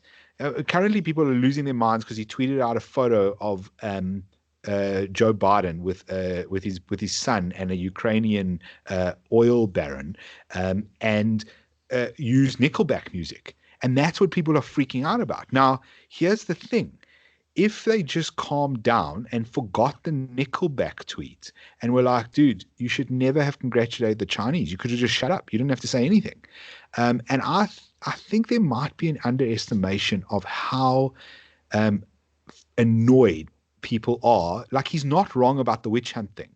Like, he's not wrong about it. They don't stop for a single second. He cannot breathe without being criticized for doing things that are basically normal. I mean, that conversation with the Ukrainian president, please let us see the conversations between Obama and the Iranians. I mean, what conversation do you think went down between Obama and the Iranians that ended up with hundreds of millions of dollars in cash on wooden pallets ending up being offloaded from a cargo plane on a tarmac in Iran? But and honestly, if we're going to go by conversations presidents have had with Eastern European leaders or in that region, I distinctly remember Obama promising Putin that he would have more flexibility after his re-election. So the idea that kind of the haphazard. You see, I think Trump is not smart. I don't think he's a smart guy. So it's remarkable that he can sometimes string a coherent sentence together, in my view. And if you read that transcript, it's just Trump's way of speaking. It's pattering here, pattering there. I mean, talking a bit about grabbing people by things and then going on to this and oh yes this and oh yes that. To read into that malicious intent, there's that wonderful quote: "Never ascribe to maliciousness something that you could ascribe to incompetence or ignorance." And I just think Trump is too stupid to be a successful conspirator. Which is why he's the most powerful man on earth. Because he's too stupid. No. There are levels of stupidity and areas of it. I think he is absolutely. Whenever I coach debating, I tell people that the reason Donald Trump won is because he actually made a coherent case for his presidency. I always say the most important word in debating is the word because. Donald Trump should be president of the United States of America because he will make America great again. That's a coherent sentence. That's an argument that you can follow. Hillary Clinton should be president of the United States of America because I'm with her is a bad argument because it's an incoherent sentence. That's a nice point, actually. Yeah, and her solutions were dog shit, right? Trump's done more for American trade, raising tariffs, than Hillary would have done by negotiating trade agreements with the rest of the world. Like, he sends out one tweet and everyone's shaking. She would have done nothing through Congress and the Senate. I think Daniel makes a fair point. We're quite far out, so there is that. And the other thing that is to remember which I actually said at the start of the primary season. I said anything that comes out in the news now, which includes this Ukraine stuff about Donald Trump, it includes the stuff about Kamala Harris being basically like this hectic cop when she was in California. The all of this stuff is part of the game. So it's, the game will change fundamentally once they have chosen the primary winner. That person will then be their nominee. And once they have that person, everything changes, because the media defense of that person and the media attack on that person completely changes. The stories that will get dug up. Remember the tape of Donald Trump talking about grabbing women came out about a week before the election, 10 days. So there's a whole bunch of stuff still to come out about whoever that person is. People are waiting to drop it when it is most damaging or potentially most helpful. Yeah, but if you just think about it, during the last week, we've seen Joe Biden basically being crushed because of this Ukraine scandal and his son Hunter, and we've seen Bernie, he got a heart attack. I mean, so many things can literally change within days that completely, shakes the political landscape. And the same's going to happen here. There's still so much water to travel below the bridge between now and the election in the end that it's super difficult to say. My big thing is I just think I think the main Democratic contenders that I at least would argue had a good chance of beating Trump, but that's either Biden, going for the moderate, very slow old man, but the safe bet. I think he would have been a danger for Donald Trump and his re-election. And then on the other hand, it could have been Bernie, because Bernie really does know how to whip up his base, and he's been really getting fantastic funding. I think he's leading the funding in the Democratic race at least. And now both of them look like they took a big knock during the last week. So it really can change very quickly. Just a quick comment. I think you're right on Biden, but I think Biden's done. And I actually think Biden looks good on paper, but I think Biden goes into a debate one-on-one against Trump, and he does that doddering shit where he loses his teeth in the middle of his sentence, and his eye suddenly goes red from the stress and the blood vessel bursting, and then only can't because answer only because there's no young girls around to smell. That's what keeps him young, Ramon. If we're really honest. But I mean, okay, let's talk. Okay, enough American stuff. Can I say one thing on the American thing? Yes, all right. I want to end up with. And I want to one more thing, Ramon. But yes, go, Herman. Go ahead. Okay, mine is very quick. I know exactly how. If Donald Trump wins the election, I know exactly how we will do it. And that's twofold.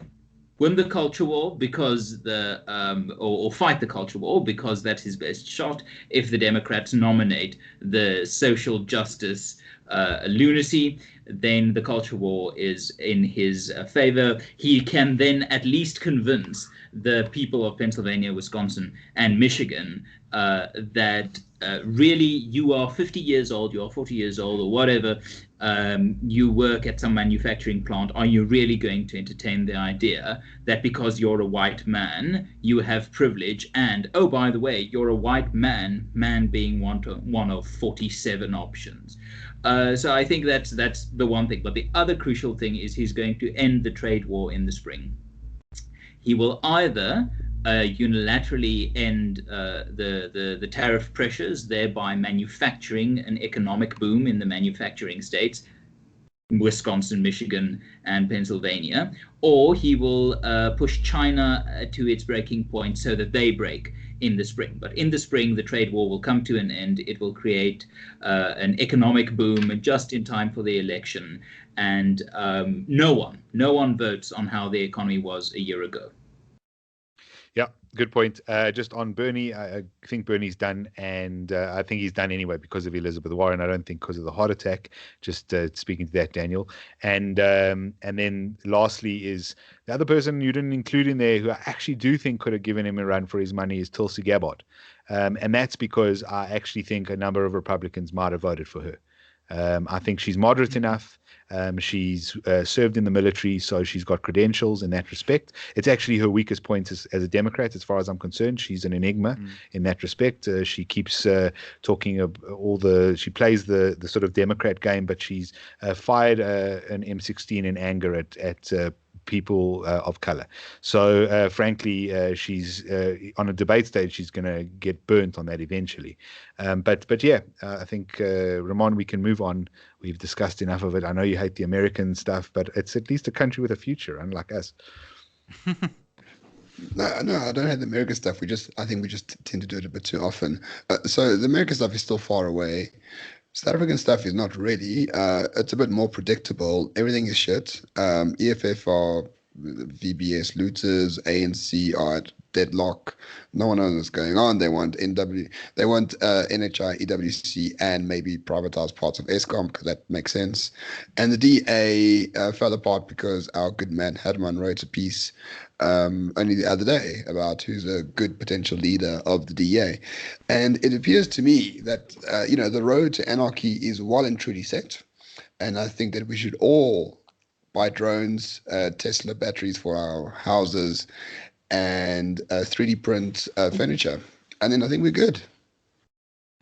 If I'm going to echo my boss Frans Corneer, then I'm going to advise you to be ready for such a scenario, but to be ready for any scenario that might present itself. It's possible that things might suddenly go well, that the ANC will change ideologically like it needs to, and that political authority will devolve closer to the citizen. Then we have the rise.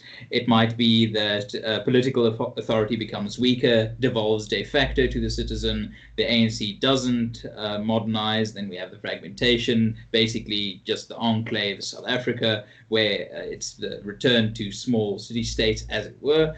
Or we could have the full-on fall, the full-on Venezuela, the communism, where the ANC doesn't modernize ideologically, where it absolutely goes completely totalitarian.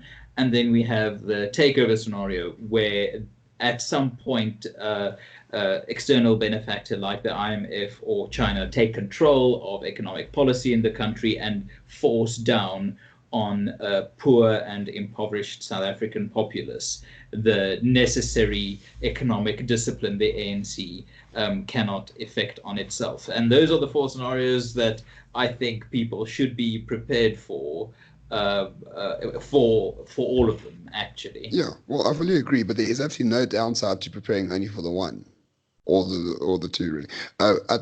There's no downside to preparing for utter destruction. There's no downside to energy production. There's no downside to 3D printing. There's no downside to cryptocurrencies. If push comes to shove, they will save you. If South Africa rises or there's a takeover, you can still use them very well.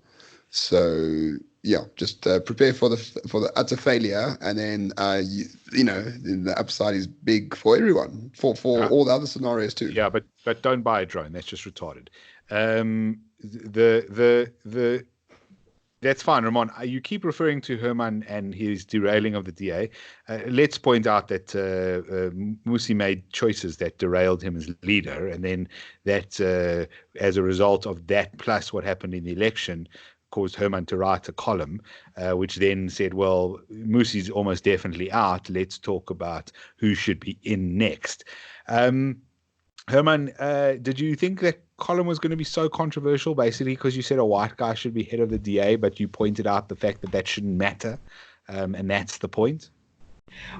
Well, I think if you do what I do, you always try to steer the conversation, or at least influence the conversation. I had no idea that this would happen. What's happened now? I had no idea John Steenhuisen would come out and call me a lightweight.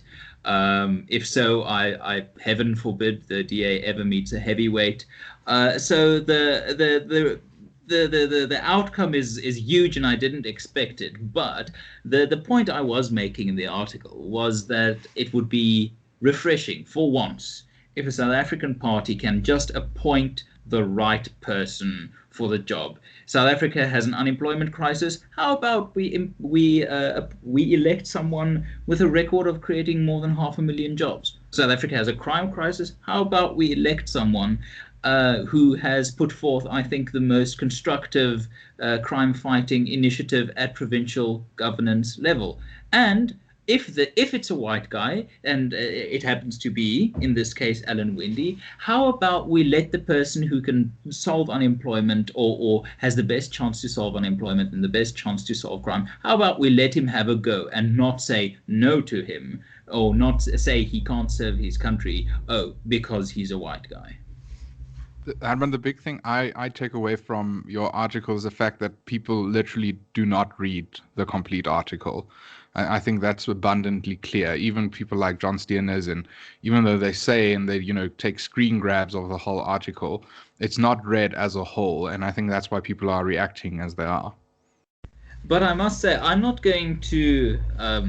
I'm glad people are reacting as they are. Not that I love the attention. It's been. It's fine. I don't hate it. It's probably part of the game you play if you sign up for the type of job I've signed up to. But I think it's a very valuable insight into the chaos the DA actually is in.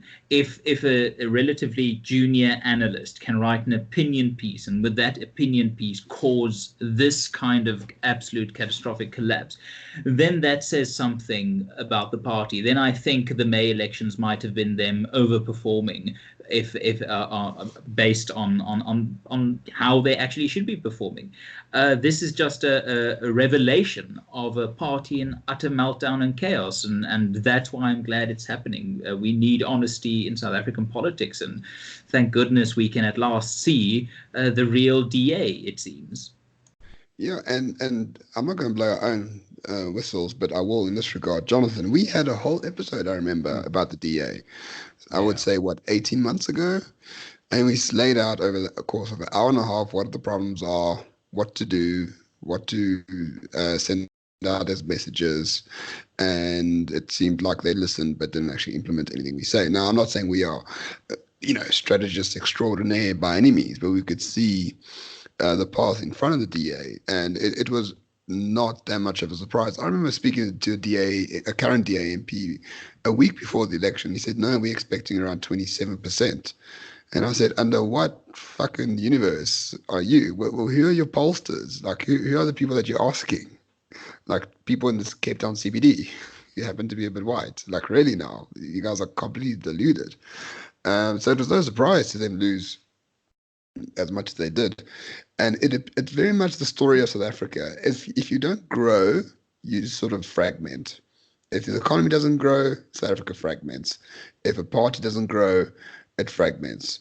And we'll see the EFF fragment when they don't grow, and we're seeing the ANC fragment now. They're not growing either. So it's not completely, the DA as a party, but it's just a consequence of not growing, because growth is unity at the end of the day. You can paper over the cracks because we're still growing, so it doesn't really matter. But now the chickens have come home to roost, and it appears that they are willing to attack anyone who suggests anything that is not within the scripture of the DA itself. I think. Look, some important points to make. Herman writes the article. John Steenhuisen is essentially Mmusi Maimani's left hand or right hand man, however you want to put it. He defends his boss, far left hand man, and probably his friend, and so that's kind of how you get to the point that things probably get taken a little bit further than they should in reaction to an article. Even if the article is completely wrong and heinous and all the rest of that stuff, it doesn't really justify getting so bent out of shape. I do, however, disagree with you, Herman. I think in a perfect world, I do believe Alan would make a good leader of the DA, but I think if you want to win an election, you don't make Alan the leader of the DA. Unfortunately, I think the only person the DA should be looking at to make their leader, which would truthfully destroy the party for me, but would probably win them the next election, is Herman Mashaba. There's no doubt in my mind that he's the right person to lead that party to victory. They want to win in 2024. You take a guy like Herman, who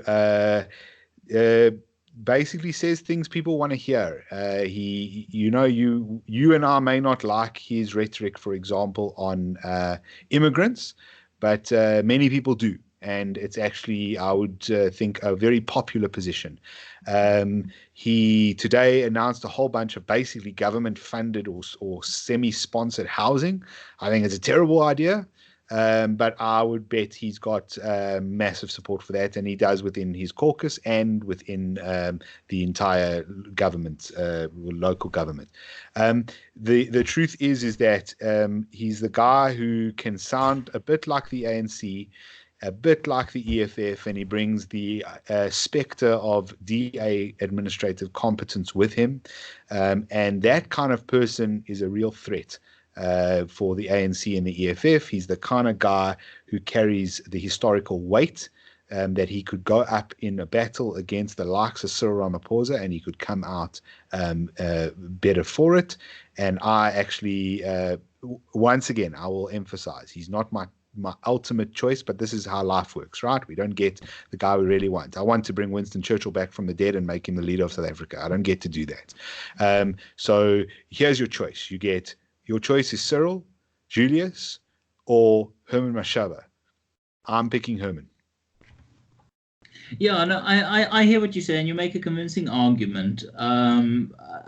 But you make a whole bunch of assumptions. One of the assumptions, well, I don't think you make the assumption. You actually stated it, that the party might not actually survive Herman Mashaba leadership. He's not very popular in all the parts of the party, and even in the Johannesburg caucus, he is not a much loved figure. But you make a convincing point. I mean, Herman Mashaba leading the DA to victory would just be another term for the ANC. And in that case, I mean, the ANC was succeeded in government by an ANC. There's no change. So it's a very fair point. If the DA are absolutely just, the political opportunists, and we make the assumption that the party will back Mashaba and will function under Mashaba as a well-oiled machine, yes, he might probably win. But it'll be a very, very, pointless win. It will change nothing for the country.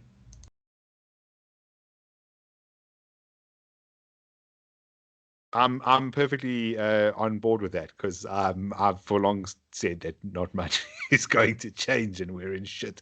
So I'm okay with that. Should we call it there, Ramon? Quite a long podcast, but I think we owed it to listeners to give them their money's worth. I mean, of course, we're paying Big Tom here to Herman, and of course Daniel has already received his payments. It's in his bank account. So yeah, and you and I. Of course, we'll leave the studio this evening and get into our Lamborghinis. Yeah, and I just want to make the point clear that all the funds that we are raising, the millions, they will obviously go to manipulating internal DA elections. I mean, I work for the IRR. That's what we do. We get the money. We funnel it to manipulate DA elections. It's well known. It's absolutely well known that this is absolutely what happens. Don't do irony. People don't get it. Okay. Or sarcasm. Audible asterisk. That is everything I just said for the past 2 hours. It's mostly bullshit. But especially the last minute. Especially the last. Wonderful. Let's just end off. Daniel, any strong feelings on DA? Opposition to stay in some ways. A hope for revival, or who cares at this stage? Yeah. So like full disclosure, I used to be part of, Jonathan, I think you've mentioned it in previous episodes, actually, the DA Young Leaders Program, and you called it their little indoctrination school. Well, something like, basically they create head boys and head girls. It's those people that always start off with the JFK quote and end off with I don't know, a Barack Obama quote and it's a lovely packaged speech. Yeah, no, used to be Nelson Mandela. Daniel, were you head boy? I was one of the head boys a few years ago, there you go.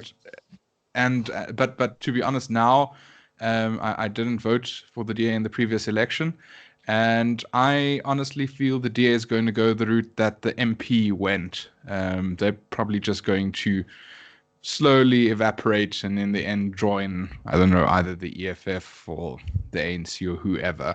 I don't think there's much of a future for the DA. I think they've carved away at their foundation way too much for them to survive in the long run. Yeah, I think maybe it's a bit too early to say that they did. It depends. The federal council elections are coming up, and that will really determine what. There might be a few surprises. I'm not too sure. Would be interesting to see because I think James Self destroyed it. So we'll see who takes his place. I think there is hope for a revival somewhere if the DA is your party of choice. It was never mine. I voted for it provincially, I think, and that, my friend, was a wasted vote. They kept telling me voting for a small party was a wasted vote, and then I realized, no, voting for the DA in Gauteng was the wasted vote. 20% or 22%, a disgrace. Ramon, just remind us, whose podcasts are you producing these days? Just sorry, that's a very awkward question. No, I take it back. Not wasting a small party. I don't know who said that. If she's important in your life these days. Oh, Helen Ziller. Yeah, she's my mistress. We get along very well. I just distinctly remember people from the Capitalist Party saying Capitalist Party, ZACP nationally and DA provincially. So it's your fault, Ramon. Oh, I love it. At least we took the stand and we put our money where our mouth is. And I will never apologize for that at all. And anyway, I think everyone should go to bed now because I am tired and I still need to put this shit on bloody iTunes and do your job, man. You get paid millions. Well, as always, guys, where can we find you? Herman, you can punch yourself first. Yes, I am on Twitter. I'm at Meneerman, MENEER_MANN, and of course you can find Daniel and myself at Podlitiek on Twitter. Yeah, baie goed. And Daniel? When I'm not banned because of the EFF mob on Twitter, you can find me at DJ Eloff, ELOFF, and that's I mostly do my public commenting via Twitter, so you can find me there. Well, as always, at Roman Cabernac, myself at Jonathan_Witt, at Renegade_reports. Come follow us on Twitter. Some fun content there occasionally, and on Facebook, the page and the group. And of course, renegadereport.co.za/support us if you want to support the podcast. We always appreciate it. Thank you so much for listening. We'll catch you next time. Cheers.